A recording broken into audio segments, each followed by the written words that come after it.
Dimanche 9 juin, Emmanuel Macron a annoncé la dissolution de l'Assemblée nationale.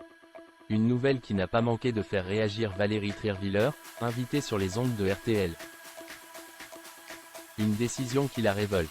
Dimanche 9 juin, alors que le RN célébrait sa victoire aux élections européennes, Emmanuel Macron a pris tout le monde de court en annonçant la dissolution de l'Assemblée nationale.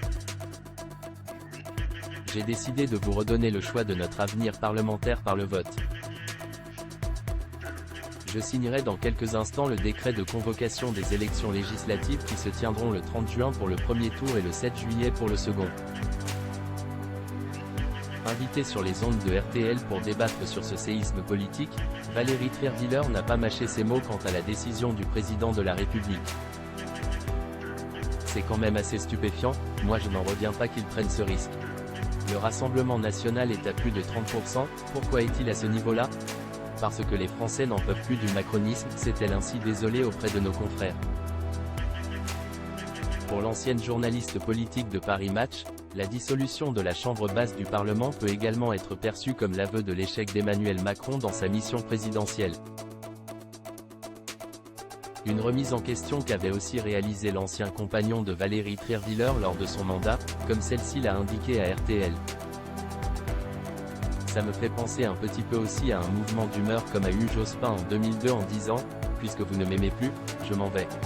Ou comme François Hollande « Puisque je ne suis pas assez haut dans les sondages, je ne me représente pas ». Dissolution de l'Assemblée nationale, François Hollande, extrêmement préoccupé par la situation.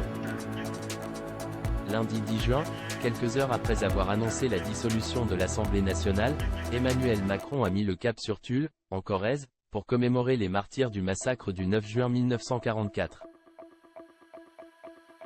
Alors qu'il ne devait pas se rendre à cet événement, comme l'a rapporté LCI, François Hollande a bouleversé le cours de son agenda pour saluer son successeur et potentiellement s'entretenir avec celui-ci à propos de sa grande annonce post-élections européennes.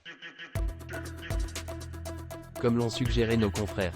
Interrogé par BFM TV, l'entourage de l'époux de Julie Gaillet aurait d'ailleurs fait savoir que l'ancien président serait particulièrement préoccupé par le score historique du Rassemblement national, mais aussi par la décision de son successeur de dissoudre l'Assemblée.